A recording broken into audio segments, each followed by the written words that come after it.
ધ્રુવ ભક્તનો ધ્રુવ નાનપણથી જ ભગવાનનો ભક્ત હતો. તેણે કઠોર તપ કરીને ભગવાન વિષ્ણુને પ્રસન્ન કર્યા હતા.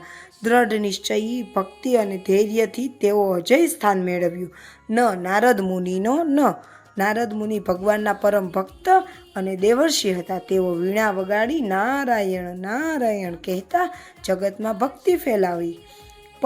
પૃથ્વીરાજ ચૌહાણનો પૃથ્વીરાજ ચૌહાણ અપરાજય, પરાક્રમી, વીર અને ધર્મનિષ્ઠ રાજા હતા. તેણે પોતાની તલવારની સામે ક્યારેય અન્યાય અને કાયરતાને સ્થાન ન આપ્યું.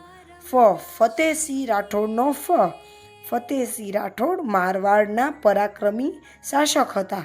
તેમણે મેવાડ સાથેના યુદ્ધમાં પોતાને શૌર્ય અને સ્વાભિમાનનો પરચો આપ્યો. સ્વાભિમાન, શૌર્ય અને રાષ્ટ્રધર્મ માટે તેમણે કદી પાછળહટ કરી નહીં. બાજીરાવ પેશાવરનો બાજીરાવ પેશવા મરાઠા સામ્રાજ્યના અતિ પ્રખર અને પ્રતાપી સેનાપતિ હતા. તેમનું સૂત્ર હતું ઝડપ, આક્રમણ અને વિજય. તેમણે ક્યારેય યુદ્ધ કર્યું નહીં અને તેને પોતાના પરાક્રમથી ઇતિહાસમાં અવિસ્મરણીય સ્થાન મેળવ્યું. ભીમ પાંડવોમાં બળશાળી મહારથી હતો. તે અત્યંત શક્તિશાળી અને પરાક્રમી હતો. બીજા અન્યાય અને અધર્મનો નાશ કરતો. ભીમનું બળ, સાહસ અને નિષ્ઠા પ્રેરણાદાયક છે. મહારાણા પ્રતાપ મેવાડના મહાન શૂરવીર રાજા હતા. હલ્દી ઘાટીના યુદ્ધમાં તેમણે અફાટ શૌર્ય અને પ્રતાપ બતાવ્યો. તેમણે ક્યારેય મુગલ શાસન સ્વીકાર્યું નહીં અને સ્વરાજ માટે સંઘર્ષ કર્યો. યુધિષ્ઠિર ધર્મનો માર્ગ અપનાવનાર ધર્મ રાજા હતા. સત્ય, ન્યાય અને કરુણાનું જીવન તેમણે જીવ્યું. તેમણે ક્યારેય અધર્મનો સહારો લીધો નહીં. યુધિષ્ઠિરનું જીવન આપણને શીખવે છે કે ધર્મના માર્ગે ચાલવાથી જ સત્ય વિજય મળે છે. રામ સત્યના માર્ગ પર ચાલનારા, મર્યાદાનું પાલન કરનારા મહાન રાજકુમાર હતા. તેમણે અન્યાય અને અધર્મ સામે ભક્ત લડત લીધી. રામ આપણને શીખવે છે કે સત્ય, કર્તવ્ય, ભક્તિ અને ધર્મનો માર્ગ જ જીવનનો સાચો માર્ગ છે. લક્ષ્મણ ભગવાન રામના નાના ભાઈ અને આદર્શ અનુયાયી હતા. તેમણે 14 વર્ષ સુધી રામજી સાથે રહીને વનવાસમાં સેવા કરી. લક્ષ્મણ આજ સુધી ભાઈ ભક્તિ, સેવા, વફાદારી અને ધર્મનિષ્ઠાનું પ્રતીક છે. વિક્રમાદિત્ય પ્રાચીન ભારતના પરાક્રમી, ન્યાયપ્રિય અને પરસ્પર રાજા હતા. વિક્રમ સંવતની શરૂઆત તેમના શૌર્ય અને વિજયની સ્મૃતિમાં મનાવવામાં આવે છે. તેમની ન્યાય નીતિ આજે પણ આદર્શરૂપ છે. શબરી માતા એક ભક્તિ ભરેલી અને નિષ્ઠાવાન ભક્ત હતા. શ્રી રામ જ્યારે તેમના આશ્રમે આવ્યા ત્યારે શબરીએ પ્રેમથી ચાખીને રાખેલા મીઠા બોર અર્પણ કર્યા. શબરીની ભક્તિ આપણને શીખવે છે કે પ્રેમ અને નિષ્ઠા વડે ભગવાન પણ પ્રસન્ન થાય છે. ષડભુજ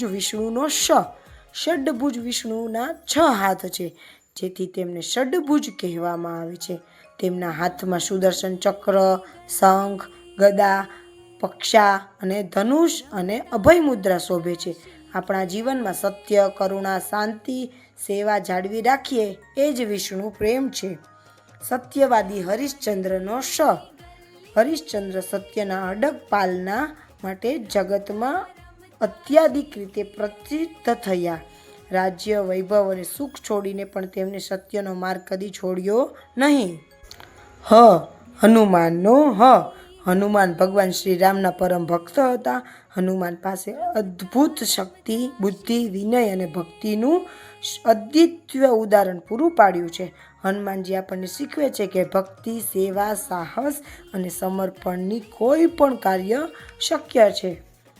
લોકવીર ગોગાજી રાજસ્થાનના પ્રસિદ્ધ લોકવીર અને નાગોના દેવતા તરીકે પૂજાય છે. તેમનો જન્મ ગહલીવાડ રાજપૂત કુળમાં થયો હતો. ગોગાજી બહાદુર, દયાળુ અને પ્રજાના રક્ષક હતા. ક્ષત્રિયનો ધર્મ છે પ્રજા રક્ષણ, અધર્મનો નાશ અને સત્ય માટે જીવન અર્પણ. ક્ષત્રિયની તલવાર માત્ર શત્રુનો વિનાશ નથી કરતી, પણ નિર્બળતાની આશા અને ધર્મની રક્ષા કરે છે. જ્ઞાનવીર સ્વામી વિવેકાનંદનો જ્ઞ. સ્વામી વિવેકાનંદ સાચા જ્ઞાનના સૂર્ય હતા. તેમણે વિશ્વને વેદાંત અને ભારતીય સંસ્કૃતિનું મહત્ત્વ સમજાવ્યું. તેમણે યુવાનોને શક્તિ, આત્મવિશ્વાસ અને સેવાની પ્રેરણા આપી. તેમના વિચારો આજે પણ લાખો લોકોના જીવનને પ્રકાશિત કરે છે. તેમનું એકમાત્ર સુંદર વાક્ય છે, ઉઠો, જાગો અને ધ્યેય પ્રાપ્તિ સુધી મંડ્યા રહો. તો બાળ મિત્રો અને એના વહાલા પેરેન્ટ્સ તમને આ વિડીયો ગમ્યો હોય તો લાઈક કરો, શેર કરો અને આજે જ ઐતિહાસિક હક્કો તમારા ફેમિલી ફ્રેન્ડ્સ જોડે શેર કરો.